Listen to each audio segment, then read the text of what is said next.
咁所以如果嗯，今日0分到10分嘅，你會俾我 MC 嘅教學有幾多分呢？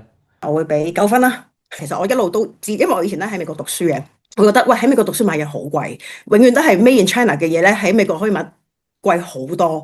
嗯，咁但係嗰陣時咧就冇咁資訊發達啦，即係你冇可能成篋嘢咁樣拖翻過去買咁樣噶嘛。咁但係而家相對嚟講，即係譬如好似我咁樣，我都會上 Amazon 買嘢。咁但係其實你買嘅都係 Made in China 嘅嘢。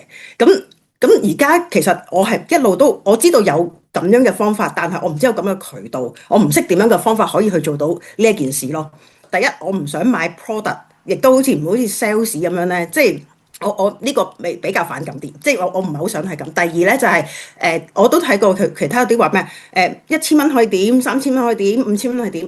咁我覺得咁即係我用錢去解決問題啦。咁即係其實我好似成個主動權咧就係、我俾錢你幫我解決。咁即係如果有一日呢個錢解決唔到個問題，或者我就好似俾人宰割咁樣咯。咁我覺得其實長遠嚟講，對自己個 career 或者對生活上咧都有保障啦咁樣。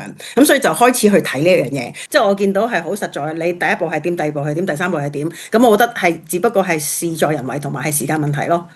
係咯，即係我會係咁樣，即係我覺得係有信心咯。即係我對我嚟講，我會覺得就算我冇接觸過呢一範，我未接觸過呢一行，我完全係一個門外嘅人嚟講嘅話，我唔會覺得我做唔到咯。